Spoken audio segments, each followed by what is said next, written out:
It's Dr. Tennant's Verbal Highs. Let's start the show with Lewis Tennant. Here we go. Guests and interviews that you're looking for with creators, innovators, and so much more. For all episodes and further info, verbalhighs.com is the place to go.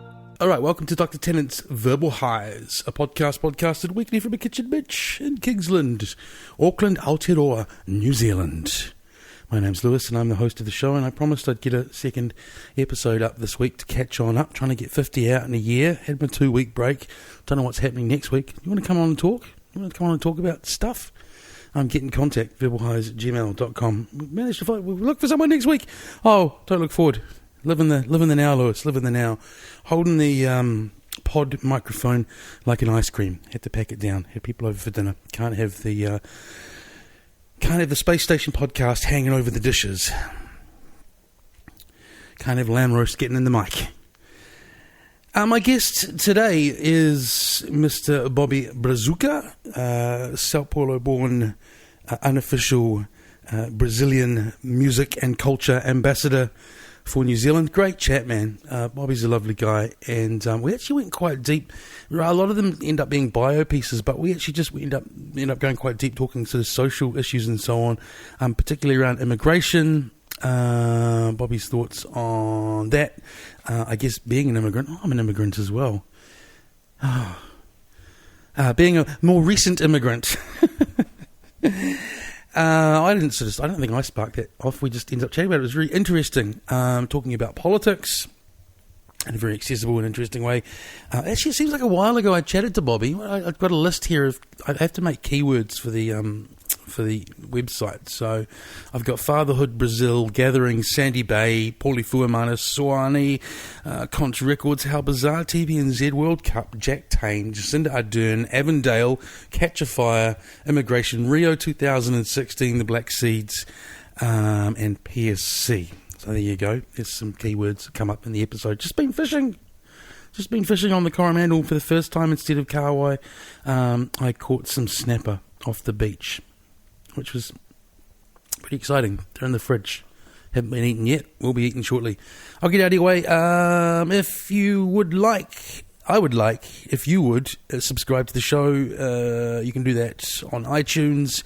Just search out Verbal Highs or Dr. Tennant's Verbal Highs. Please like the show on Facebook at Verbal Highs Podcast, at Verbal Highs on Twitter, or you can go to the regular old website and check on it, verbalhighs.com. This feels like a pointless rant at the beginning. There you go. It's 2.5 minutes of pointless rant, followed by brilliant conversation with Bobby, who is having his birthday at Ponsonby Social Club if you're in Auckland, with now crowned New Zealand-based World DMC champion DJ Spell. Check out DJ Spell on Facebook if you want to be entertained, by the way. Ooh-wee. So much more than a DJ. Ladies and gentlemen, Bobby Brazuka. Verbal high straight down from up above. So 9 months today for your baby daughter, is that right? Yeah, today. How does that feel? That was awesome. Yeah, good feeling. Yeah. Loving it. Love being a dad. It's the best thing happened to me, really. I was born for that, I think. Born to be a dad. Loving it. Every day is better than the last, you know? Yeah. It's quite choice. It's quite really... I didn't know any love before that, and just fun, you know? Yeah. And I'm really kind of like to give to people, you know, as my everyday thing, and give it to one of my own. Wasn't too hard. Did you like, because some friends I've talked to are like they were totally into it and stuff, like I'm talking like male friends, but a couple of guys have been like, yeah, but I was just like, there was the emotional connection wasn't quite there, and then like as soon as the birth happens, it's like, oh, yeah. You just realize it's like, oh my god, this is I've done this. Yeah, you know, this is me. When the coin drops, yeah. Yeah. I was my one was a bit of a surprise. You know, me and my partner were not together for like ages. Yeah. And we just kind of like, it was a bit of an accident, but a beautiful accident. A happy accident. Yeah, happy accident. And then... happy ending and a happy accident. Yeah, totally. And then just ended up being cool, just fun, you know, just kind of like when I actually was born, and then I was like, oh my god, actually, this is, you know. And then when you actually start doing stuff, actually have to look after and clean, and then also when the months go by, and then they start kind of like giving back to you, because in the most of the beginning you just kind of giving love, giving, and then they start receiving it back. They start to that's right. I know what you mean. You go from sort of like completely oblivious to like someone who's another sentient being, and then she starts looks at to understand what's going on. Yeah, she looks at you, and then she smiles at you, and then after that's when you even get more and more like your heart start feeling more like, you know. And then when you come from work and she hasn't seen me for a while, and then she sees me and then goes cranking, laughing, and gets really happy. That's another level, you know. Then with cuddles and stuff, that's pretty cool. And then you're living in the hood, so people are stealing nappy bags out of you, so you're dealing with that. What's happening on the corner? When you posted that, I was like, does he mean bags full of dirty nappies? I hope he doesn't mean that. No, you should see that. No, there's like a whole industry that I didn't, you know, there's a whole world out there when you don't have like, I didn't know about it. You know what I mean? I didn't know about like lots of stuff there, like all the creams and all the stuff and how many, you know, all the processed things like such as like when you're gonna give a bottle, when you're gonna give, you know, like everything goes on into it's just learning. It's such a learning process. But then the craziest industry that is there, you know, like the nappy bags are like. They flash as shit's expensive. Yeah, they're expensive. People have babies. If you're gonna get one, it's like $120 in the shop, man. It's like and then the girls don't want to just any nappy bag, you know.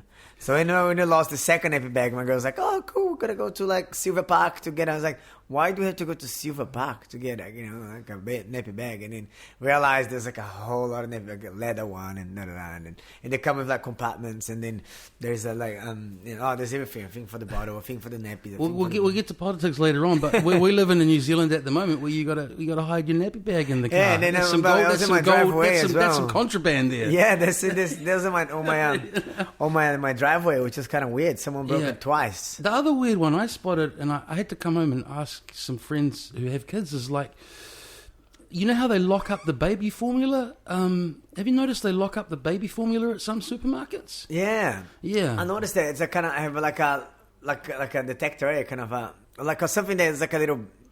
I noticed in Brazil. But why do they lock up the baby formula? Because I just realised I was about to say to you, I said, no, but it's too big to steal. I heard it was because some people like bulk buy it, and there's a supply and demand thing. I didn't know. I didn't see in New Zealand. I saw in Brazil. No, when I was in Brazil. So, no. The countdown just up there, bro. They've got it's under lock and key, and there's like a sign up saying limited to however many per the baby record, eh?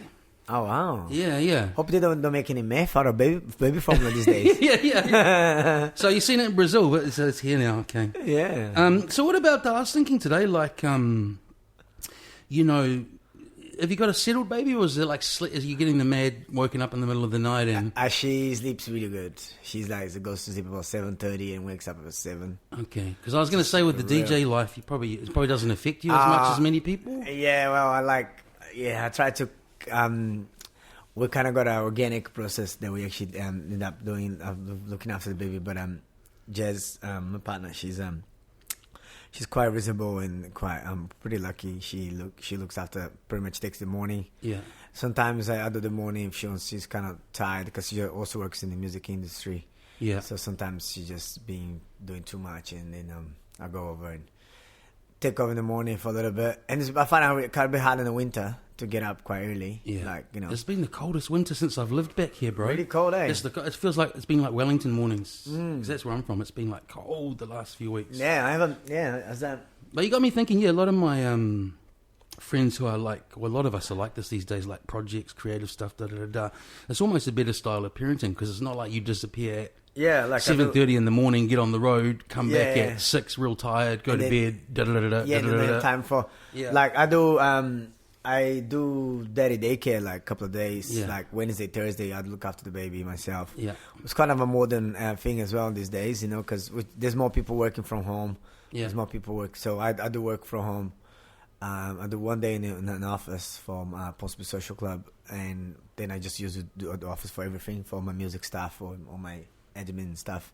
Anyhow, but I do Wednesday, Thursdays, and then like.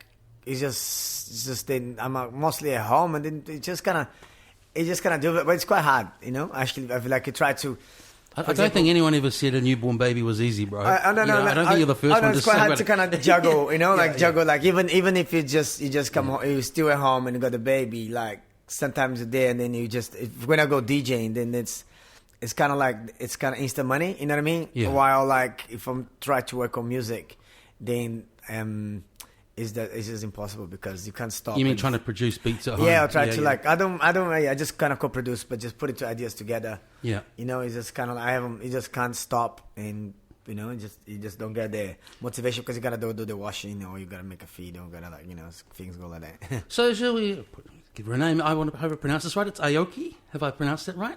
No, Aiko. Aiko. Oh, dear. Aiko. Yeah. I was only sort of writing it down and going, I'm either going to mess this up. Anyway, bro, congratulations. Thank you. It's lovely news. And when you're that age, 9 months is a birthday, Yeah. It's every time as a milestone, right? So apparently you have to take a photo every, on Facebook World. They said they got to take a photo like in 3 months, 6 months, 9 months, and just do it. And so I just follow up. That's crazy. I reckon there's two sides to that, man. Like I was thinking about this because I went to the Head Like a Whole doco last night, and heaps of it's like the bits. I liked all of it, but I really loved because my kind of era of teenage coming into adulthood is 90s in Wellington, and so there was bits of footage of then, and remembering where the shops were, and all that stuff, and how people looked and da. And so I was like, it's almost cool how back then there's only a little bit of all of that, and so all of that footage is really golden. Yeah. And then I thought about my childhood, and I was like, I don't know however many, but it's like I've got 16 photos of when I was 0 and true, yeah. and kids these days they got their own page. There's a folder of 7,000 for every. Some of my friends have their own page, like the babies and I was like I think it's a little bit too much, but then kind of in a way. It's each to your own, and then people just wanted to have, might as well. Like I just made up a hashtag. It is each to your own, and I've read different things about it, and I think that like if you're not going to compromise that person in any way in their later life, which any sensible parent wouldn't, then do what you want. Be proud of whatever it is. Yeah, I should probably introduce you. Oh no, you're going to say? I find that sometimes that maybe I take too many photos and stuff, but then it's just like your heart's so full of happiness, they just go like and then I want to show the world. I think another thing is different, getting me thinking about all sorts of things now is, man, I'd definitely be backing up to 3 places because that's the other thing with those physical photos. Is I've got some of them in a box up there, but you don't want to lose a hard drive, So I hope you got those in 3 places. You just went, I just thought maybe I got one in 2 places, 1.5. Yeah, but in the cloud. Yeah. So my guest today is Dad, DJ, radio host, New Zealand Music Award nominee, unofficial Brazilian music and culture ambassador to New Zealand, Mr. Bobby Brazuka. Yo. Hey.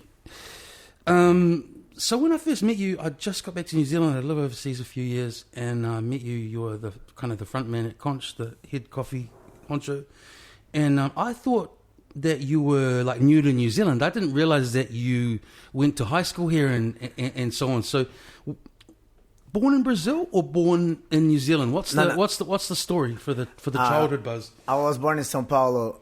And I came here in my last year of high school as an exchange program, and I went to Avondale College. Yeah, and met Pyatt and all those boys. Those are my boys, like my best mates, especially Pyatt and Paulie Who and AG Bro, all those guys from Base FM. He's a great man. Yeah, he's real lovely. He's truly my my brother. Like I would spend Christmas with them and him and his family every year. Yeah.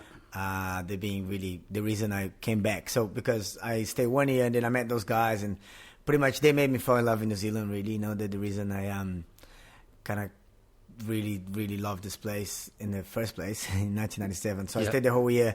I had a real great time. I was just like wow. It's kind of like Fizz from the 70s show. Remember that? The South American exchange student? Oh, no. I was like somewhere, I was a bit more, I had a bit more game than Fizz. But anyhow. Good for talking to girls, Bobby. Being a little different. Just a little bit of action. Then I loved it here, man. I was just like, man, I love this place. And I was just kind of like, I was really great. They had such exchange student. You just live in also it was easy those times. You just kind of like you just get money from Brazil coming up.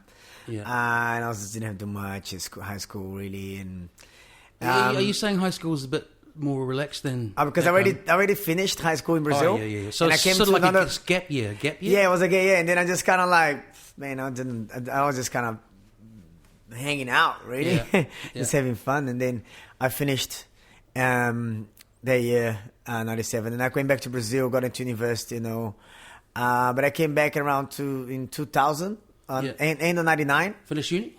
Finished, semi-finished. I did travel and tourism. Yeah, right. It was dumb. Like, hey, man, you ended up making coffee at college. That's that degree there. I did actually end up going and washing dishes at Santos first when I came back. So 99, 2000, we came back, and I came back just to visit. We had all went to the gathering 99, 2000. Yeah. I guess you probably there. I that was the rainy one. The rainy one. Only reason I survived that is I had a friend with a pretty well-to-do family who had a tent that was more like, you could stand up in it. Ah, yeah. And it was lots of space. And so we sort of had a safe place to go. But, man, if I'd been in one of those little pup tents, I would have been out of there. I think there was the position where me and Pyatt actually were sharing a tent. And we put it in a place that ended up being dry. But, it was an incredible experience. It was our first to see Salmonella Dub live. Remember then we did a little tour around. We had a van or the whole Sandy Bay crew. We kind of crossed Alto Pass all the way to Hokianga or something. You're like me. It was around the gathering that I really discovered all around there in Motueka. Nelson, Arthur's Pass or something, or whatever it's called, or something like that. I might have that wrong. It's so beautiful. And I think we went to the Miranda. Is that where you go to the Miranda? Hot Springs? Miranda is Cormendo. The hot spring. Whatever. Hamner? Hamner thing, something like that. We went over there. We did a real cool. We're just young and, we're in our 20s or something. Yeah. But then, it's been, the year turned to 2000. And in 2000, I decided to stay. I just called my parents. I'm like, I'm staying. I got a job here at this cafe, Santos. How did they feel? It's a big move, man. You're far away. My parents are lawyers, they were pretty much, but they never really been too much, not that kind of they're always happy from whatever I want to be happy. Supportive, that's good. They're like, oh, you want to be there? That's cool. And so I decided to stay and start working, which was really changed my life because I start working at Santos, which is the place to be, really, Ponsonby Road. Yeah. I don't know if you remember. I do. Yeah, I went and watched a few World Cup games. I know that's another chapter also that really changed everything for me. Yeah, the World Cup 2002. But then I met heaps of people there, all the music people, and this used to be the place for all the film crew, musicians, artists, or each Ponsonby was so different those days, those days, so even that recently, it's you reckon it's really changed? Changed there. I know that street really well now. I've been there so we're close to be there for 17 years. Yeah. So Santos. Well, hello, you got years. the long room right next door to what you're talking about now. So that's a sign of the change, right? Would have been Safari Lounge when you were there. Yeah, and it was just more organic. I don't know. It was more kind of rootsy. Everything was more cafes or more I know exactly what you're saying. Life just changed. Everything you just described, there was the times just we have bacon and eggs, and nowadays you have all the Nike hats and the expensive prams and the and then all that kind of and then also Safari Lounge was we had a Wednesday nights.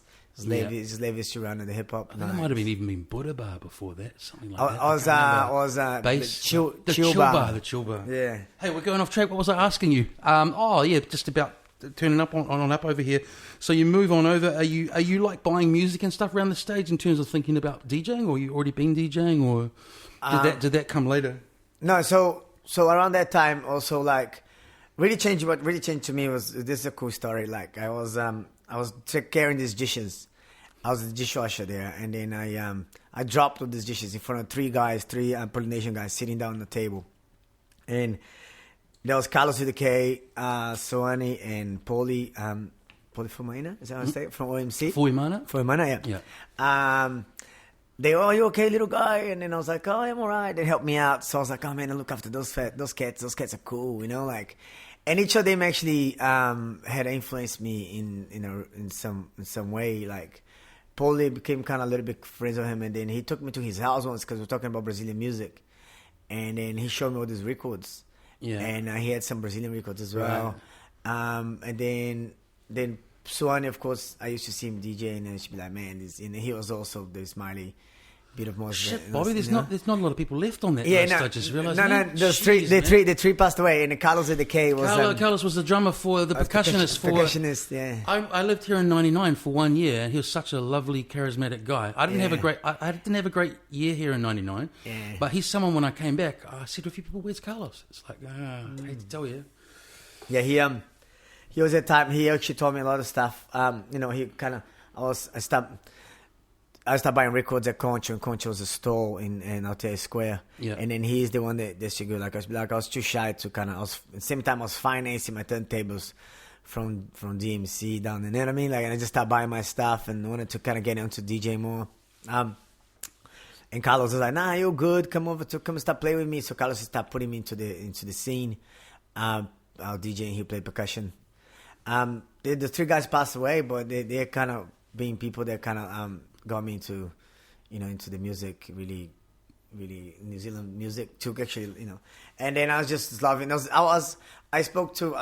really like, because one day I saw Simon Gregg, and Simon Gregg was telling me like that he follows. Well, he met me as a dishwasher like at those days, and then he just likes how I build it up to what I've done so far, And then I told this story, and then he's like, "Man, the cool thing is that you were in the right place in the right time."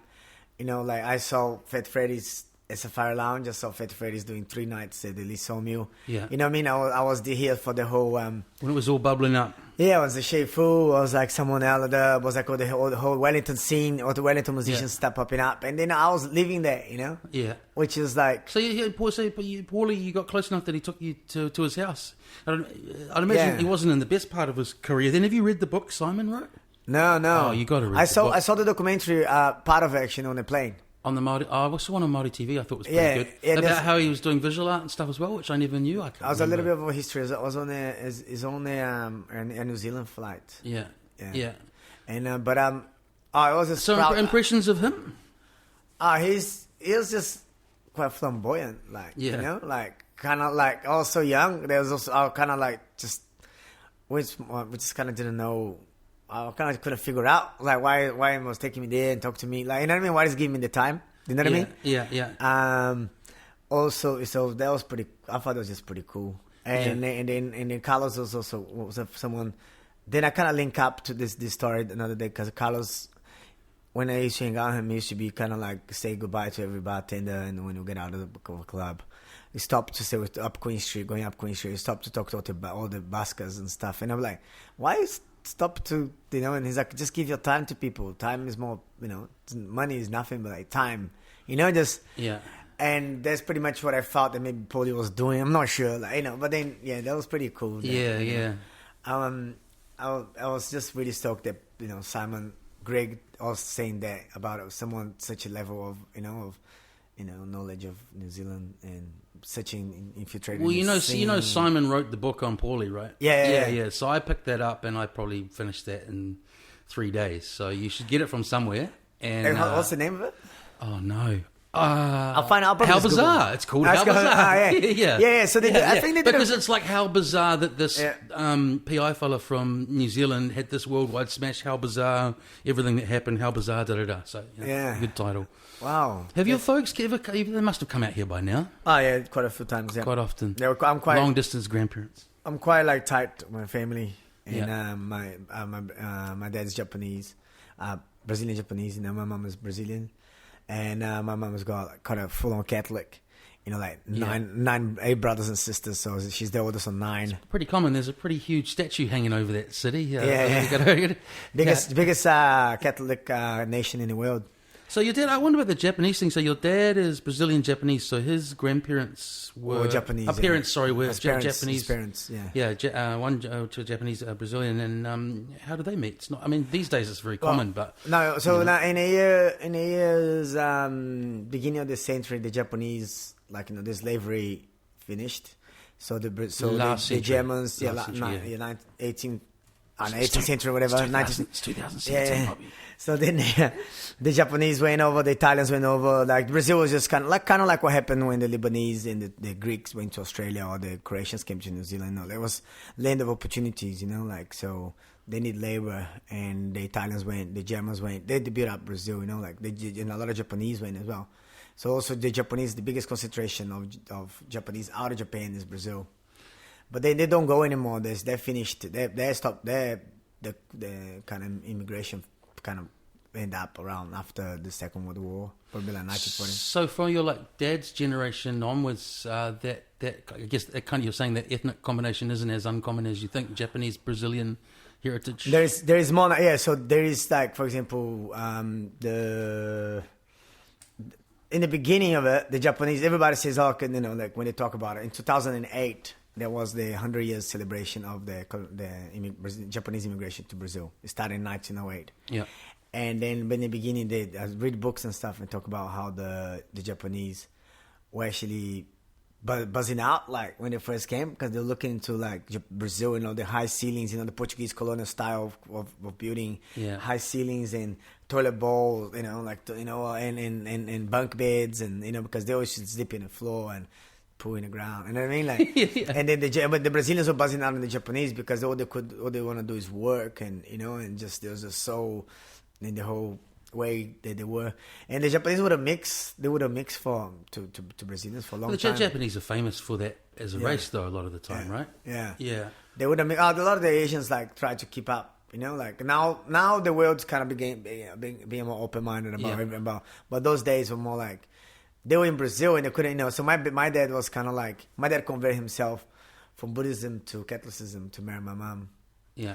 And then my mom because my grandparents, my Japanese grandparents, were so kind of like disgusted, like, that my dad was going to marry a Brazilian woman.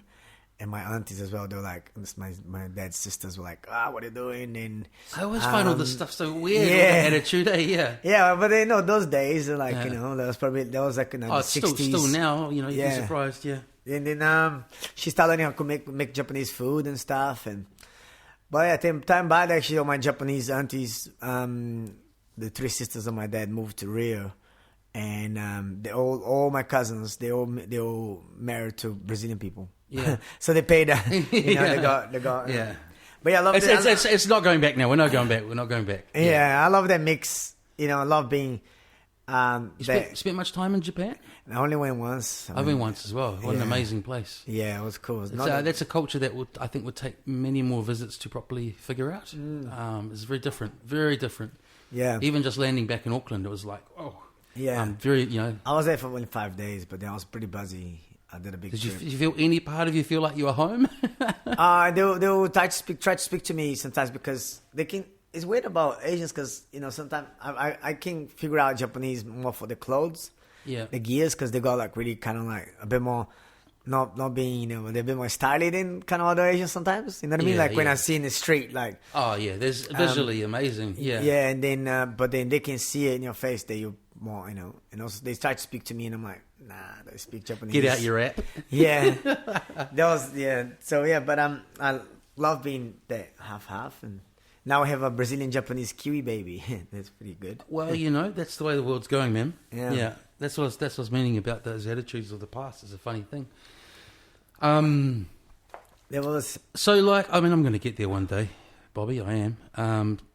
Sao Paulo compared to Auckland, I mean, when you go back and so on, how do you describe that city, I always find that, like, what takes the most of me is the density. Does it make sense? Like, totally. it's just so much. This is not, even Sydney is faster than Auckland, let alone Tokyo or Sao Paulo. Or London. Like, but then Sao Paulo is just like, it's just like, there's a guy, like sometimes if there's a guy coming with this little carrying this with a horse and like carrying all these cardboards in the back because it's gonna sell. But at the same time, there's a Ferrari crossing path. You know what I mean? Like, and then there's a helicopter going through. But then there's all these buildings, and it's like there's so much to see. Like sometimes you just go. I did some work for TVNZ in the World Cup and the Olympics, and then I'll take them in the middle of the favelas, and the favelas are like the slums. I'm all like up on the hills, right? Well, man, it's just like that's dense because it's just one house on top of the other. And then you just walk around and you're like, and there's a chicken, and then you gotta watch out for the dog poo. But then there's a little kid running past, and you know what I mean. Then if you don't look properly, you might see a little kid carrying an M16. You know what I mean? Like, but you grew up there, right? So it's not like. Well, but your parents are lawyers, so you didn't grow up. The social differences are quite big. Like so. Yeah. You that for a guy like Well, I'd imagine you'd get sort of gated communities as well, where if you don't want to deal with any of that shit. Yeah, you just kind of like just live in that world. Yeah, like any of those cities. Must be a little bit like someone that comes from, I guess, someone. It's not in the extreme of South Africa, I think, but then it's kind of like a lot of gates. Yeah. So a lot of like, this is different than, to go to the States or to Tokyo. Like in São Paulo is also there a lot of security, a lot of, it's just, you feel, parts of it you feel really unsafe and really get you out of your comfort zone. Yeah.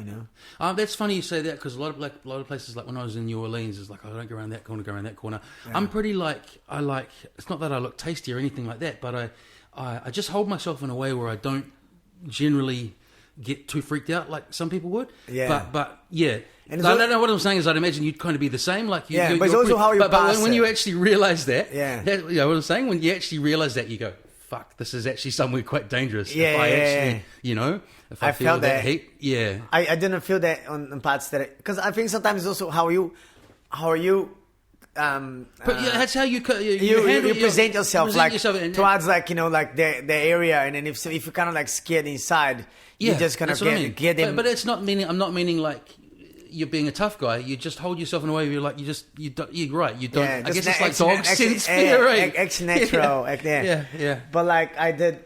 What'd you do for the World Cup, mate?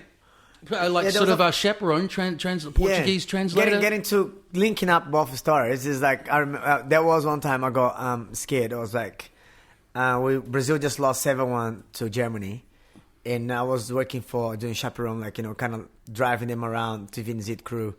It was me, a security guy, and a reporter, and it would be in the middle of São Paulo, right in downtown São Paulo, which is like. Can be like quite, quite like a Blade Runner kind of style. You know what I mean? Like a night, and the Brazilians were like, just the sense was that everybody was sad. It was just kind of like, honestly, it was just so horrible. And then just crossing the city a little bit with these guys, and it's so white. The security guy was like Australian SAS, the army guy. Secret Service or whatever. Yeah. He was an that guy, and the reporter was like also white dude, and it was me also there. I don't look that much of a Brazilian, and I just kind of had to look after those guys. But then there was like fireworks going like not even to the sky or just going towards. Oh, it's kind of crazy, and there's all this noise and I just kind of want to get out of there real quick, and I just kind of wanted to go home because I was also really upset. But I did that. You were upset not by the loss, but by what you're seeing the city doing. Oh no, but the loss, really. but also I was kind of scared of what was going on because the people were so upset. You know what I mean? Yeah. I was just like, man, let's get out of here quick.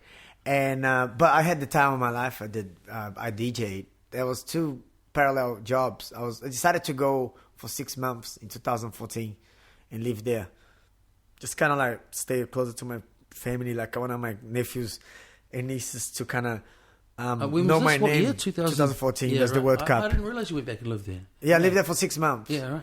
Yeah, decided just Facebook. You could be posting from anywhere. Avondale. I did go 2 months last year for the Olympics, and also because it was a follow up of the job I did for the World Cup. I look after the guy Jack Tame.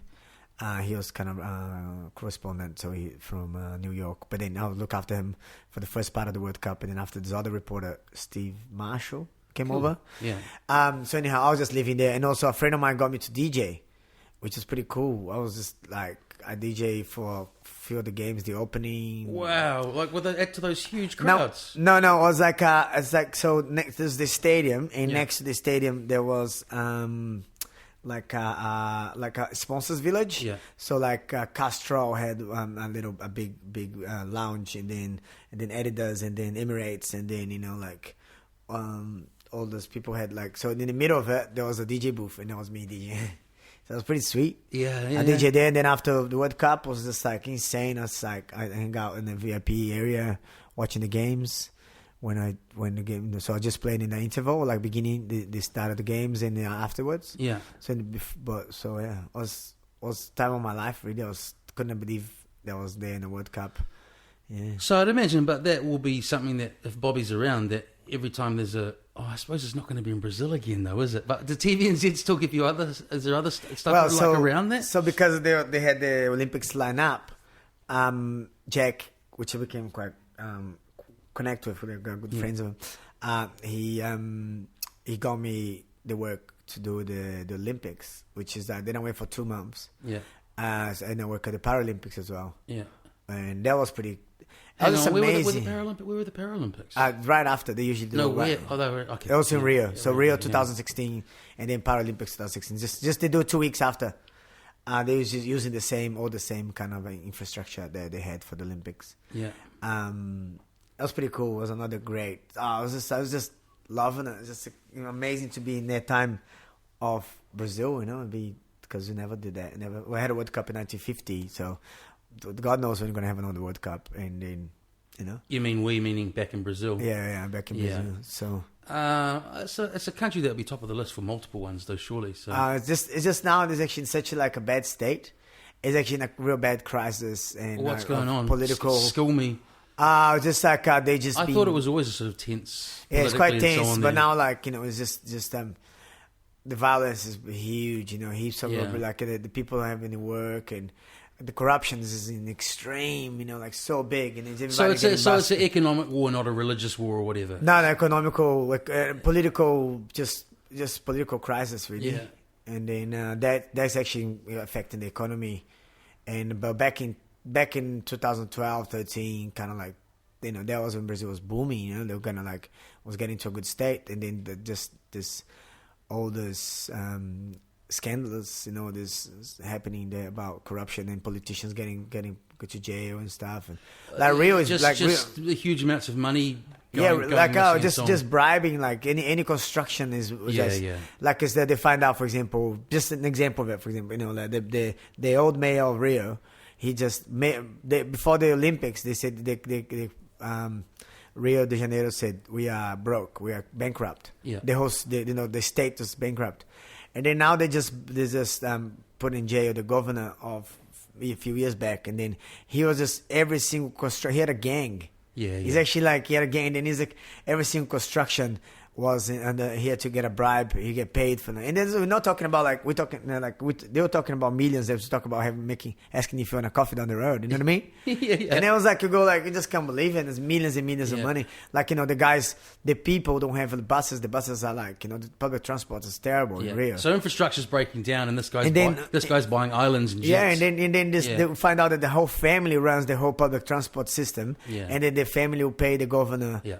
There's money to put the prices up because and it's amazing. Crazy. It's everywhere. I listened to this podcast recently about one borough of New York. Yeah. I forget where it is, but it was this long-term mayor of New York who was basically it was a mafia town, and he was supposedly squeaky clean, but everyone there knew that you had to pay him off to get anything done anywhere.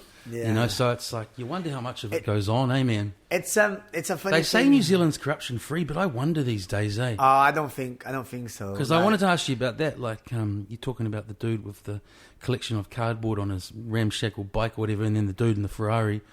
You seeing more of the gap here, Bobby, since you moved here? Yes, heaps. You been down Queen Street lately? Yeah, I've seen heaps. It's turning into almost like there's going to be tents up in a few months, man. Yeah, you see in Brazil, you see. tents.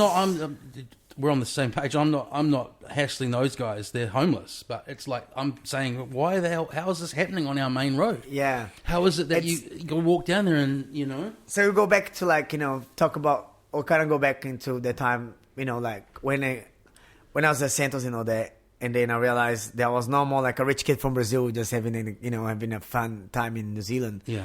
I was actually needed to live by, At my times, you go. Me and Paulie and my bro AG bro, we got a flat Rose Road in Grey Lane, and then I used to pay $80 weekly rent. At that time, $150 was like you get a palace. You get a real good. And it was years 2000. And then but then that. I was actually realizing that I was an immigrant. I was calling my granddad was from Japan to Brazil. I'm making my own history. You know what I mean? Saying that kind of like, but I was just like I wanted to be here, and then I got my residency and stuff, and it started to I had to work for my own, and then I can see the struggle, and people like getting massive money because all my friends are getting to university here, and then getting thousands of money for student loan, and not very good if you're like and I watched everything kind of like it was Helen Clark on Power at that time, and then but it's more like a little bit no offense against national or nothing, but then it's just more of my. Was that for me? It was more of my people. No. It's more of my people. Like what I thought about is just looking after the people, like welfare here is, but. What I find comparing to Brazil is that New Zealand is so young, and I find that there's a cute naiveness about Kiwis. You know what I'm saying? Yeah. Which is like Brazilians are so the problem in Brazil is that the corrupt politician the shit runs deep. Yeah, he's Brazilian. You know what I mean? Yeah. The problem is the people. Yeah. Once you get to like stop bribing the cop when you stop over on the highway, and instead of they ask you for your document, you put $50 $50 even give it to. If you stop doing that because you're corrupting the system, you know what I mean? We grew up like that. We grew up to just that was normal for us, You gotta cut the queue. You just kind of like gotta be smarter than the other. So even your folks as lawyers, those sort of people are like $50 for let me off a traffic ticket. Yeah, but now they're changing. Now people just kind of like going, you don't do that, like this because you can't ask for the people them to change because they were just getting opportunities to get these millions and millions of dollars, and they're just like, man, nobody's gonna bust me. Nobody can bust a politician. I'll just take it, But in New Zealand. The system there's whole different for example the welfare like the doll in New Zealand is quite like I find it quite bulletproof a little bit nowadays. It's being like kind of like probably was quite loose back in the day, and I just find that it's just quite hard for anyone to kind of like try to break that kind of the system. Why in Brazil is quite new. They're like having it's called Bolsa Familia, which is the kind of like the law. And then they still figuring out how people not to kind of like take advantage of it, like having more kids so you can have more welfare, more benefits, Anyhow, I just find it here there's maybe like exchange of favors. It's not corruption, but like it's not like people taking money. But I think that I just don't understand how there was a house crisis for 5 years. It's been about 5 years. There's a house crisis going on. And now the prime minister was a banker, and then how could I solve that? I see what you're saying about the naivety thing. Yeah, it's what I mean? Like wake up and smell what's going on. Yeah, but then it's like going, hey, look, but maybe he's not getting money out of it, but he's making easier in exchange favors, or maybe that. Well, I'll tell you how I put it to some people. I'm so on the same page with you here. Like, so you say, out and out corruption, $50 in this, and people go, oh my God, it's like the mafia, da da da da. Whereas here, it's just like something that it's always existed. But I reckon, maybe it's getting worse or more entrenched. Where at the end of the day, they all go to the same dinner parties. Yeah. They all socialize in the same circles. Yeah. They all have the same interests, which is power and money.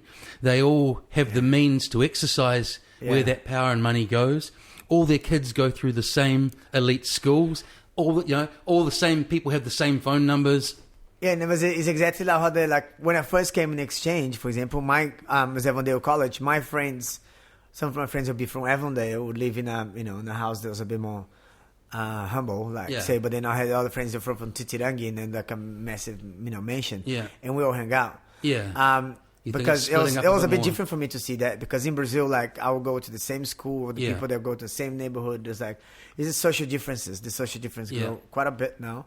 I find it quite like you can see people more. You can, and it's just great. I think you're saying we're developing a class system here more so than when you moved here. You know that triangle. Remember that kind of like pyramid kind of thing they learn in high school. There's like the miserable, the middle class. You know, you can see maybe. Oh, the working class at the bottom, or the So in Brazil, in Brazil, it's like the millionaires are like this little, and then there's the rich and the middle class rich, middle class poor, miserable. You know, the miserable like real big.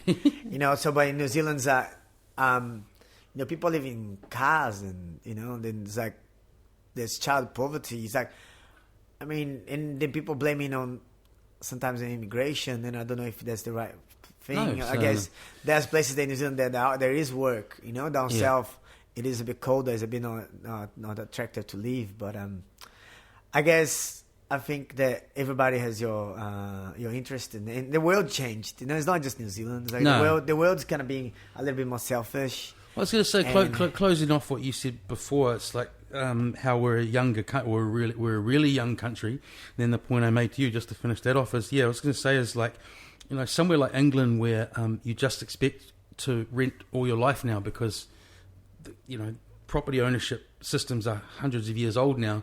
So those families hold on to that wealth.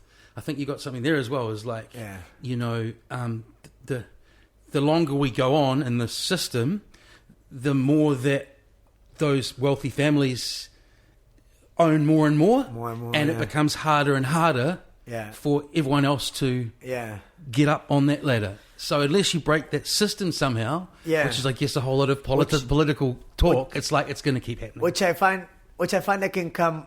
You know, like sometimes the immigrants are like kind of like, you know, for example, most of you go to, when I had a baby, I see that a lot of doctors are more like, there's a lot of Chinese, you know, Kiwi Indians. Yeah. Because they come from... I went to school with all of them. That's that generation whose parents were immigrants and worked at dairies and fruit shops. And exactly. And I was just thinking it's exactly like in Brazil, you know, like the old Brazilian Japanese people are like dentists, doctors. Yeah. My dad is a bit of an exception. He's a lawyer. But then, you know, like our grandparents just work so hard to kind of like give them, said, I know what the world, you know, how the rush is out there, like I know the competition. So like, I don't want you to have this future. I'm going to work so hard for you to get a better future. And they become, you know, they study so hard and they become, you know, they're amazing. So I guess immigration is just good for and I think that side of what you said just brings something else up. I don't think you can blanket say, rich, successful people are the worst, because that's wrong as well. There's the people who work bloody hard and go through that. Yeah, I mean, you know, just it's not blaming. I just think that if you get there, then you gotta take your people with you. It's abusing situations of status or power or whatever. Yeah, you know what I mean? And just being really just me. Kind of, it's not good. I think you and I should start a political party, I'm thinking. Yeah, we started Bob and Lewis. Because I had a look online today, and I just realised how often you are quite politically active in your posting. Yeah. Which is great, man. Which brings me to how do you know Jacinda? Because she was in your house holding your baby. She's my partner is real good friends of Clark Gayford. Who's her partner? He didn't come to visit Echo for like she came and it was pretty amazing, like open the door. I just put it together now because for me it was just seeing our friend kind of, and then but now it's like there's a chance for her to be the prime minister. Yeah, and she's like coming over to your house for. Yeah, and then I opened the door and I was like, hi, you know what I mean? Then I'm like, you know, it'd be funny. Yeah. You know, it'd be funny with like if you're talking to people back home about it. Yeah, and be like, damn, Bobby, how small is that country? Is there like 45 of you? Yeah. You're hanging out with the prime minister. It's just like, you know, it's pretty. I had the chance to meet, you know, people like that, you know, in my lifetime, and then there's someone that I had a quick talk once. You probably never remember that, but I was Bob Harvey. Yeah, you know, he was the mayor of Waitakere. Yeah, he was an amazing guy. Really like proper kind of, you know, kind of the kind of politician that actually you can feel they just want to look after people. Yeah. And then he's Catholic as well. And then I was like, when I grew up, you know, like sometimes I kind of like, you know, I understand. I don't truly believe in the Catholic Church and all that, but I mean, I read, you know, I went to Catholic school for part of my life, and I just took some of the parts that just made me a better man, kind of thing, you know. Yeah. And then he said something about like to love and to serve, and then I kind of got that, and I was like, and I really like that. It's like I'm not here for myself. I'm here for the others. I'm here to look after. You know what I mean? Like I'm here to serve and to love, and he was pretty cool. That's how I kind of like take politics. You know what I mean? Like I also want to make money. You know, I also want to have a badge. I also want to have like a real good future for my daughter. I also like, you know, I want to live comfortably. I want to still travel. Yeah. But there is a space for me to keep up, you know, and there's more. You want to keep talking to the buskers on Queen Street. Yeah, and I also want people to, I want everybody to get the same privilege in the same. I think you and I have got pretty similar outlooks on how everything works, man. You know what I mean? Like, so it's Jacinda. She comes over. She has a coffee. Is she at the kitchen bench? Like, oh man, it's all so full on at the moment. I don't know what's going to happen. Yeah, I don't know, Bobby. What do you reckon, Bobby? Give me some advice here. I felt that I couldn't. They wanted to come over, like her and Clark Gifford want to come over. Because I put a post about I've been really hard onto this immigration thing because I read the policies and the Green Party policy for immigration, and I don't agree with it. Like I find it kind of like we don't have a crisis of immigration. It's just because the whole world's talking about it. What's Green's policy? I can't remember much. It's all about cutting capping immigration. Yeah, capping a little bit, but it's just like there's need of a lot of stuff the Kiwis don't want to do, you know. Like down south, if you go to Queenstown, that's another part we're talking about, the community, my Brazilian community. Like I do heaps for the community, you know. Like I mean, I'm like known, you know, not being modest or anything, but like, you know, being because of my work that I do. Someone who's on the ground here. I spread the culture. I spread my culture through music, you know. Yeah. But I'm real like, you know, dress the shirt, you know, carry the flag of Brazil kind of thing, or Latin culture, you know, like. Yeah. And then I see people like I've seen so many beautiful stories of people that just came over with nothing, you know, and they were just happy to be in the Kiwi citizens and give a passport and just have a chance for that, you know, and having kids and families and just, it's so cool. It's just so awesome when they post photos and like we grew up here. We just being, you know, it's been 18 years there, being 18 years altogether. And then there's some friends that just all have kids and Kiwi Brazilian kids and, you know, and then there's so much, like, you go to Queenstown, and it's like there's so still many a lot Kiwis. of space as well. Yeah, you know, you go to Christchurch, you know? Brazilians rebuilding Christchurch, you know? Yeah. And, like, I mean, I don't think it's because they thought that maybe the immigration is the case of the housing crisis, is the cause of the housing crisis. But then I don't think it is. I think they just open up the legs too wide open to, like, you know, to a group, maybe, you know, to say the Chinese or, I don't know, so who there was that came up and they didn't have any visas or something, just buying. And it's like, I mean, just could be like a bill that say, hey, look, let's look up for first buyers, you know, families first. And then you can buy a second. You know, I don't know how. There's a thing about politics. I don't think that I'm intelligent. Like I think you're making sometimes. Perfect sense with everything so far. Yeah. I mean, I'm no political expert. I just chat to people about it on the podcast if it comes up. But I think what you're saying about immigration, I think even though, you know, I think people throw around things like, you say, oh, you're racist or whatever. But I do think sometimes that capping immigration thing is, even though that person might not be like overtly racist, I think there's if I can take it down a level just to try and be in their camp. Like a even though they probably wouldn't admit it, a fear of change, a fear of the country becoming something different. Yeah. Whereas I sort of see it like the more places you go that are international cities, the greater the culture becomes. Yeah. I'd love it if we had something here like I've thought about this a few times, like a every nation version of Notting Hill. Yeah. So not just the West Indians Caribbean culture, but have some street party that's like what do the Brazilians got? What do the Chinese got? Yeah. What do the Indians got? Bring it. Music, I do a culture, festival. You know? I put on a festival called Brazilian Day. You too. It goes in January and it's pretty cool. We get the coach, you know, done heaps of gigs, and it's just try to educate in my radio show. Try to educate people for music, but I find it like I mean, just to wrap up this political stuff, I think that they're not looking properly into the deep. You know, none of the policies are like kind of like, you know, you just kind of cut in, get because this, you know, cut everything. You know, like, hey, wait, look at it. There's like hospitality needs some immigrants. You know, like farming needs some immigrants. We need to sort out a good living wage, though. It's kind of like I think they need to look at properly, like deeper into it. They just kind of like wanted to make a policy because everybody's talking about, so, let's write something, you know, like kind of I think it's a bit rushed. Yeah. Which you just need to kind of be looked at properly. Yeah, but another side of it that's a bit of a bummer that someone said to me, I don't know how true this is that the right wing often want immigration for the reason that they want cheap labour. And in other words, what I'm saying to you is that where we should be having a discussion about there being a living wage or a decent wage for everyone, a few people have said to me it's like they just want a pool of cheap labour, which I find ethically really bad. Yeah. You know, you're going to come here, back to everything you said, you need enough money to actually get up and do those things you're talking about and build and build and build. It's no use. You know, I mean, yeah. Back in the day when I was young, like I say, about the families that came on out, and like the Indian family would own the dairy, and the Chinese family would own the fruit shop and stuff, and the Greek family would own the fish and chip shop in Wellington. Yeah. The cost of living was such that you could actually save and do those things and buy houses. You know, and that's what's changed now. Is you come out as an immigrant, instead of often being able to start your own business, you end up working for a friggin' big petrol company at the station or at the warehouse or all the, you see what I'm saying? Yeah. So the system is so deep in terms of what these changes. Yeah, there's more opportunities. Yeah. Anyway, so you're not going to tell me what Jacinda said at the bench? That's a good friend, Bobby. Good on you. No, I'm just saying she comes over and just sort of chills out and. When she first that time was about the baby. Yeah, then she came last time. She came. I think it was my partner's birthday. Yeah. And then she actually signed. She did I went to the labor office the other day because we were getting my Brazilian, my daughter's Brazilian passport, and she was gonna, because can get like someone kind of like in that level to sign up. Jacinda can actually sign all sign the photographs and get her to do that. Yeah.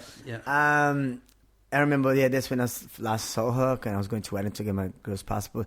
But I'm really, really confident now, I think that's a good way to look at it. I am a New Zealand citizen since 2007, and I'm really proud of it. Never wanted to leave. Yeah.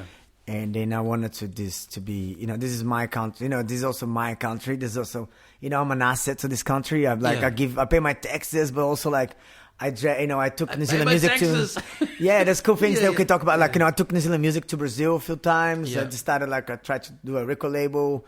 I bring Brazilian music over to New Zealand. Like, I never made much money in that, but just because all I wanted was, I took, last year I was also to manage the Black Seeds in Brazil, and then I was so proud just to see my Brazilian people in like 800 people in a room. I was going to ask you about that, Bobby. Is how do you get noise over there for such a small band in New Zealand? Like how do you approach a population that big and make sure you get crowds at a show?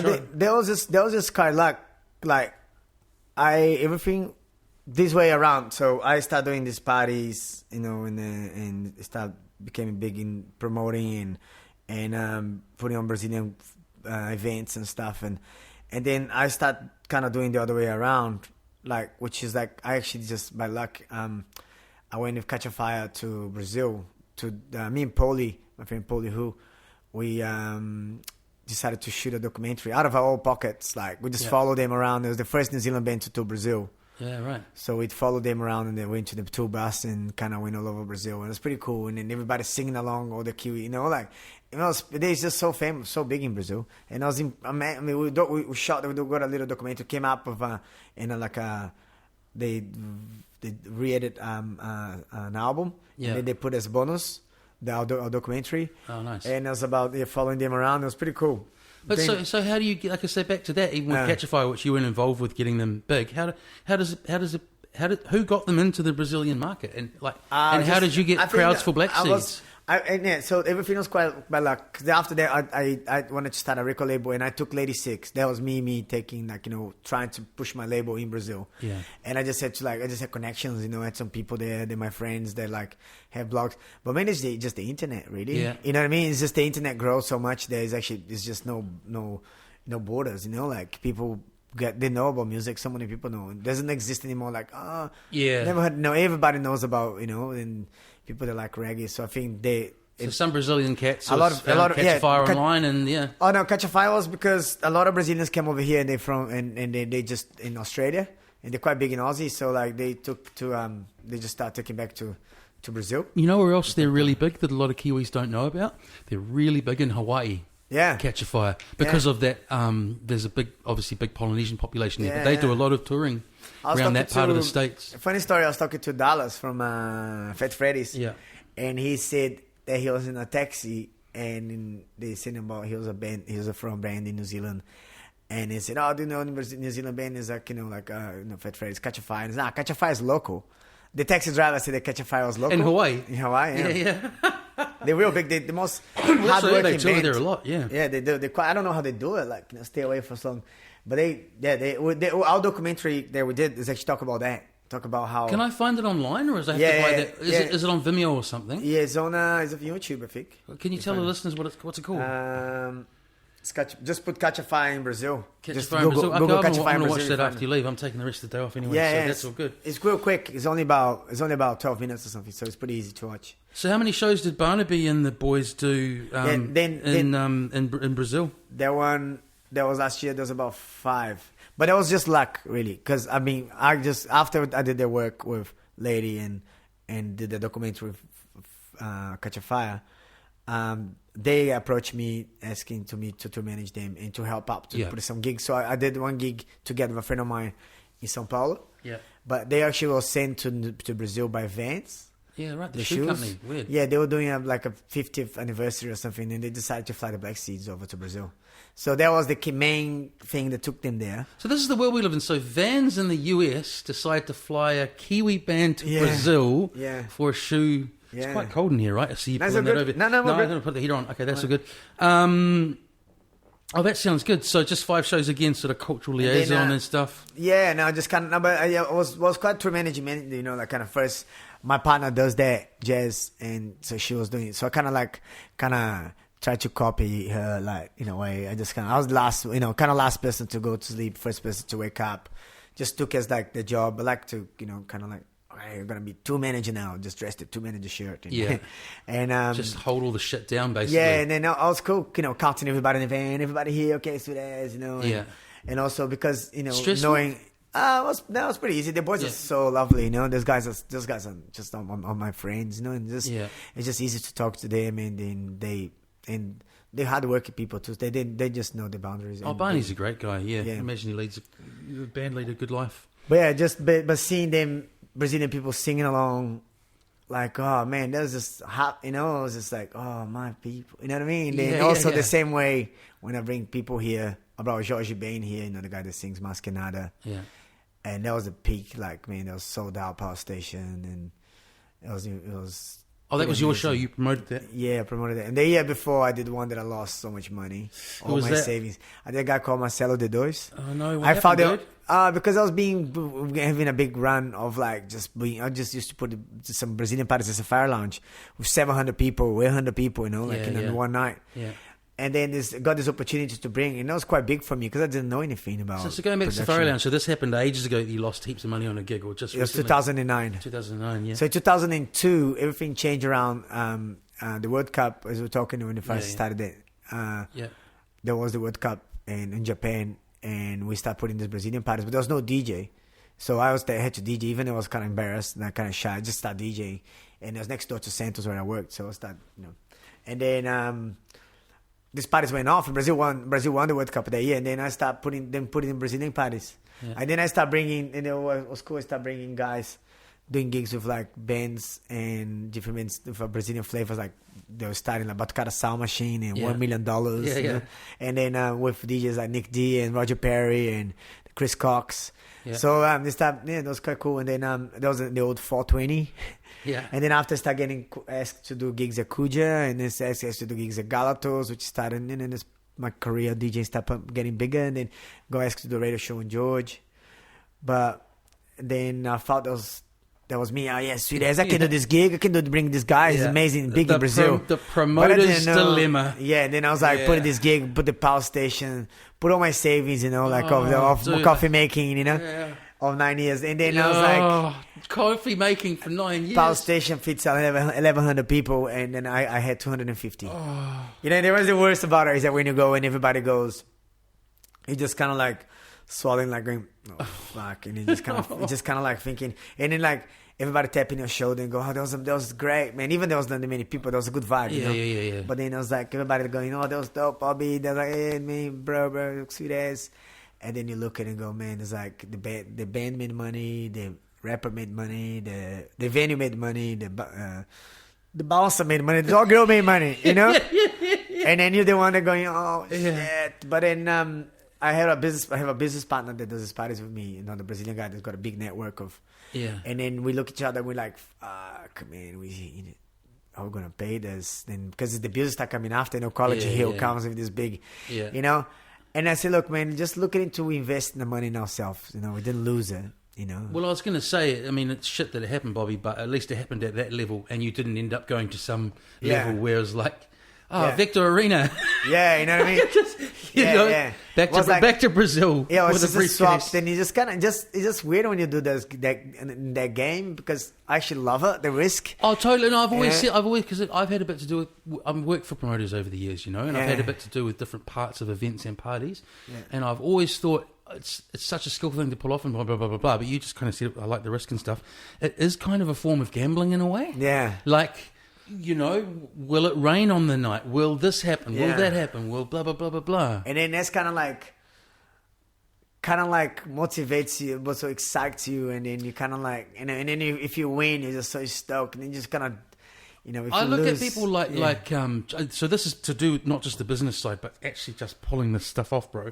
And I know you know him because I met Jazz at his birthday. Like looking at someone like Elmo and Rhythm and Alps, or like when I used to go to big day outs. Yeah. So just looking at these things and going, man, these are pretty amazing things to pull off when there's sort of one person at the top of it all pulling the strings. That's a lot of stress and a lot of organising and a lot of, because it all, for someone like that where everything one day or 3 days or whatever, the whole year hangs on it. No, yeah. Then when it comes closer and closer, you get more and more. That's why I'm always I make a point of, if I know the promoter or whatever, just saying that was awesome, that was amazing. For all these reasons. Real nice. And because it's like... When you got recognition, so the best thing to the year after... Because Alex is doing it because he loves music. He's also trying to do a business, but he's doing it, Well, you gotta get paid for your time, your time. And you know what I mean? It's not being like charity. But but then I did the year after I did Jorge Ben, which is this guy that Maskina da, he wrote that song. Maybe not with you singing it, but yeah, of course I do. And he's massive, in Brazil. He just he's in the world, worldwide he's famous. It was the Santos ad for Base FM, bro. For a little bit, yeah. I made and I decided I was going like, I'm gonna take this, I'm gonna do it, and I'm gonna put this. I got a bank loan, and I'm like, nah, man, I gotta do this. I know this is gonna be good. I trust it, and I just I got my old Jorge Ben records, and I put it into a mixtape, and then I made a flyer for the event as a tape, and I had a Santos with me, Conch. So I put it in a conch pile. I had this pile with me all the time. I made 1,000 or 500 of them or something. I can't remember. Every coffee. And every coffee I'll give it up. And then the first song was Masquinada. So you don't know the name, but you know the song. And then I sold out Power Station. 11. I get it. You were giving away a mix with the flyer. Like a burnt CD or whatever. Yeah, but see, in the cover it was just white. Man. And the cover was like Jorge Ben, Power Station, May 25th. Oh, nice way to do it. Yeah, and then I gave it to people, put in their car, and then you listen also. Yeah. And then, that's, I sold out, and then I had a review on the paper, on the back page of the New Zealand Herald about the gig, written by... sorry, it comes to Conch. Forgot his name now. Is he a known writer, like a known music? Yeah. Don't know. Tall guy. Oh, anyway, he wrote, and then he wrote my name and said, "Thanks, Bob Brazuka, for making it happen."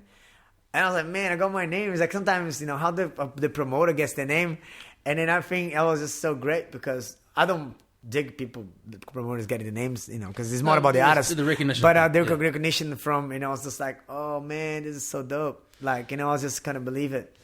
And the Santos guys were, the whole point of that CAF is they're Brazilian as well, right? The dudes that owned it. Yeah. What's happened to them, Bobby?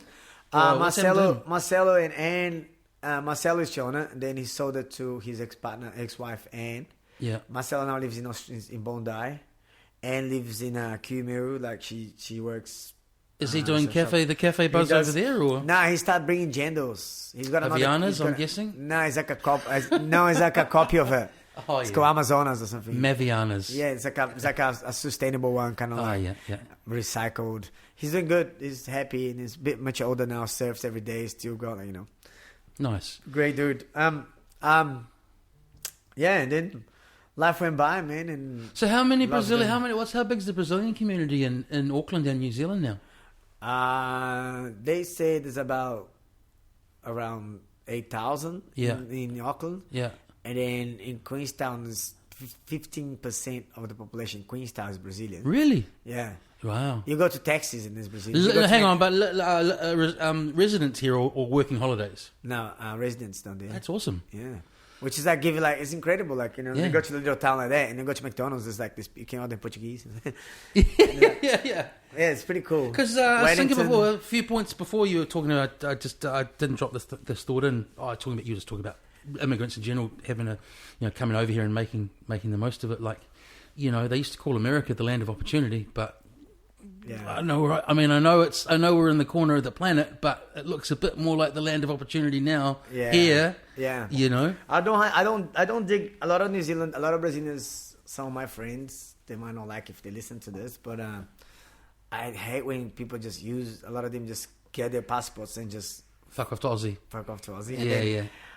I mean, it's just because I'm such a New Zealand lover that I would never, But that's where we need to sort out things like our wage issue, Bobby, because I was doing this sort of work you're talking about when I moved to Melbourne, right? I was glassing, I was making coffee. I was doing work that wage-wise was less than I was doing when I left New Zealand, if that makes sense. Yeah. I was earning more money. I had disposable income, good disposable income, as a hospo worker in Melbourne. Yeah. And that was 2001, 2002. So I sort of get why it happens. Like, if you're just trying to have enough money each week, you can sort of see why they do it. I don't know. I'm maybe justifying that, but I get what you're saying. Yeah.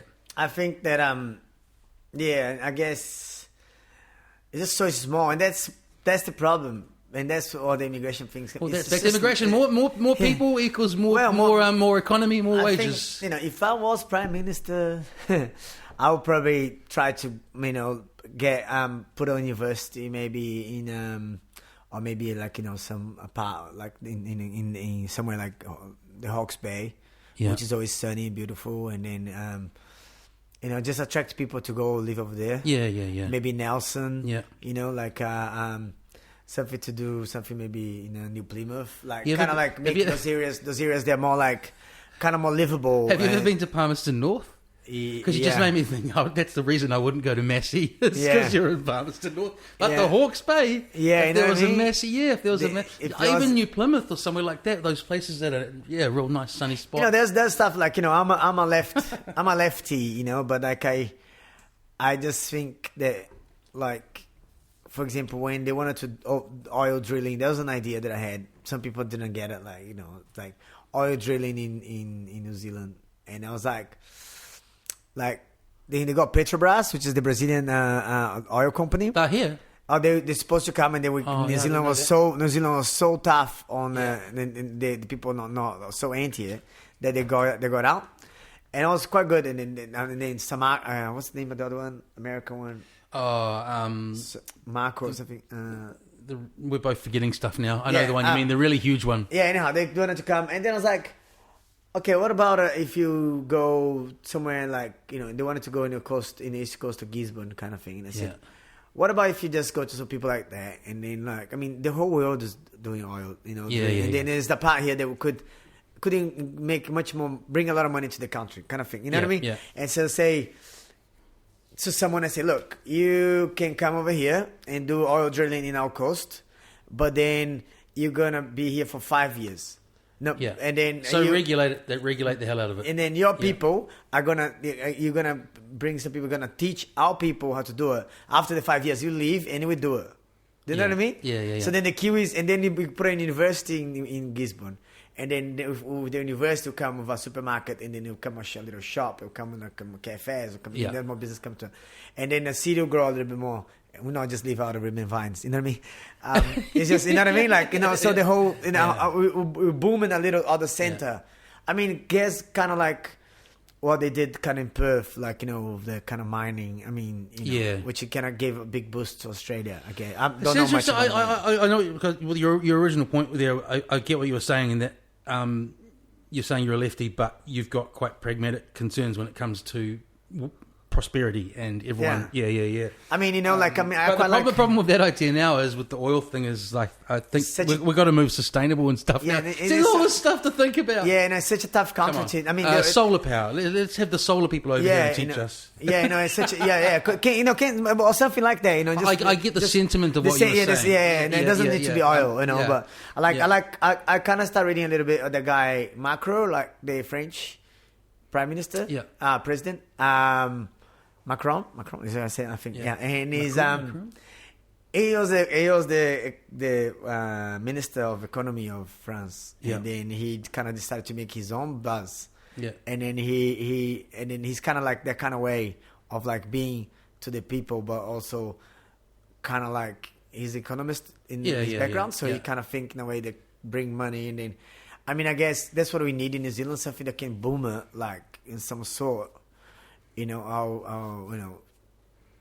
Take if you do something like that, for example, you can take cows, you can not be the big farming, and then you can clean our rivers. You know what I mean? Yeah. Something like that's what we're saying. We don't need to go and damage our nature, our beautiful country. But then somewhere, someone can think about it, and just keep in Jacinda's ear, Bobby. Just keep in Jacinda's ear. Just throw those little ideas. You don't have to you don't have to go and sell our miners to 150% of all. When they sell their assets, kind of like that. I mean, there's something that can be done. That can, and then I think that we could boom a little bit of the economy. That's what we need. And then once you get that done, then I mean everything kind of. People I think the wages need to be higher. We've got a few minutes left, Bobby. Creative projects and stuff. Do you want to talk a bit about Latin Aotearoa? Another going back to those proud moments of these 18 years. One good thing is that next year I'm turning 40. Yeah, I just did that. Yeah. Happy birthday. Thanks. It was a while ago, but I got my birthday party on 24th of July. I was DJing last night at Possible Social Club in my residency for 9 years. Yeah. And then I've been every Thursday. Yeah. And it's my birthday is on the 24th of July, and I was like, it's my last years in my 30s, So I messaged DJ Spell where I was DJing. I said, bro, I wanted to fly you up for my birthday. Can you play here in my bar? And he said, yep, sweet as. Next year for your 40th? No, here now. In a couple of weeks. Yeah. You come. Yeah. Hang on, 29th of July. That's 24th of August. Sorry. You just said July. Yeah, what am I dreaming? What is he telling me? 24th of August. 24th of August. It's a couple of weeks. Yeah. I'd really like to have Spell on my podcast, Bobby. He seems a pretty interesting man, dude. He'll be, he could just even aside from the musical talent, he's so funny. His comic timing. Have you just seen the stuff where he I was telling my bro about it the other day. There's a guy at work who doesn't really understand turntablism and stuff. Yeah. So I showed him that video because I knew he'd like it because of all, that's amazing with all the comedy stuff as well. Yeah. And then I was telling him about, how he just Spell will log on to Facebook Live 2 in the afternoon on Tuesday and just talk. Just make jokes and play little... And you look at it, and he's got 1,000 people watching. And worldwide as well. And then he did that. What's incredible... His real name? Can you remember? I know. I just got his... I just actually got a form that I have to fill as a promoter. Okay. And then his name is there. But to spell, there's his Facebook. I just loved it. I found it was incredible. And his comedy, his sense of humor is just so good. And did you see the one the other day where he just showed his other complete musical talent, where he started off with a loop of there was a loop of some samples, and then he played some keys, and then he sung, and then he just had this monster funk jam going with the that thing you put in your mouth, the Roger Troutman thing. So he's amazing. He's so good. But I was just kind of when I. Next year is my 40th. This year is 39. Yeah. Next year is gonna be 2020. So 20 years in Brazil. But I think, and good on you. I think the promoter you was saying everyone come to Ponsonby Social Club for end of July for Spell. End of August. So, but and then the best one of my biggest proud moment is that when I met up with this girl called Jennifer Zia, which is part of Latino Aotearoa, and then we started this thing, just me DJing, she's singing, and I just do instrumentals and then we start kind of going to explore and doing things around town, and then didn't Isaac jump in for a while? Then I go Isaac because I wanted to put the percussion, and then my Isaac went to Europe once, and then just as buzzing, he was there in Europe and Jennifer was going to Europe, so I decided to go to Europe. We meet him there and do some gigs. And then we're just people playing other people's music, you know. Then we decided, because Isaac is some amazing producer, we started doing stuff, and that's when I started liking production. But I was never into it, like. But I'm real lazy, you know. I don't actually. I just kind of sit down. I sit down next to him and just sample stuff out of my old records, my Brazilian Latin records, and give references of stuff that I wanted, you know. Yeah. And like some house stuff that I'll go back to, like kind of Masters at Work, you know. Yeah. Kenny Dope, Louis Vega, stuff that I like to make, you know. I love that shit. Or maybe a little bit. And we did a whole album, and then we decided to play our own music. So we did an album, and then I learned so much with Isaac. Like it was just like the process of I didn't know anything, and then it was amazing. And we got nominated for New Zealand Music Award for the album in what year? 2013. Nice. And then we were going Best Roots album against Fat Freddy's. We lost it, but but hey, just you were nominated. At that table. You were nominated by a bunch. Those judges are like the heads of New Zealand music. You know? I just like to, you know, wrapping this up. Like, I just love my culture, and I love this culture, and it's both my, you know. But this is my your culture too now, Bobby. You know?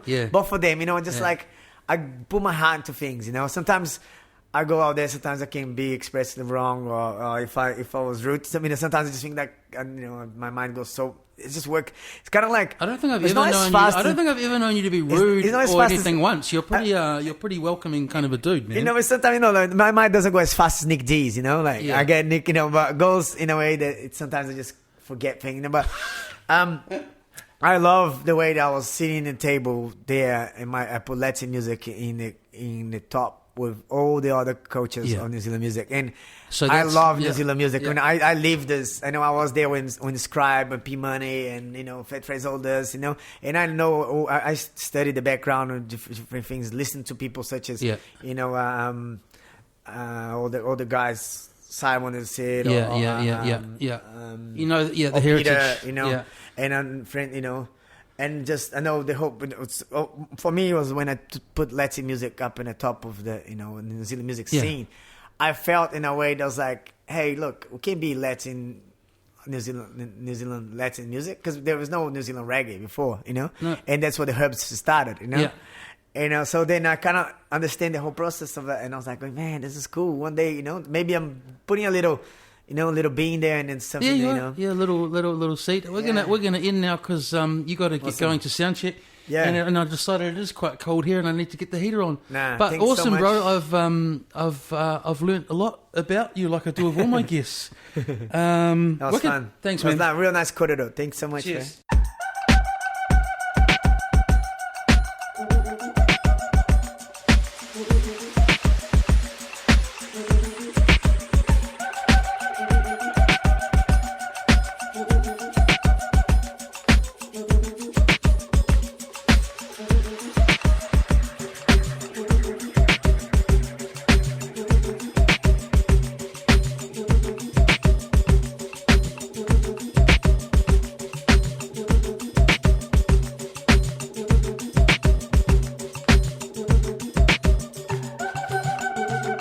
Movimiento en las olas me hace soñar.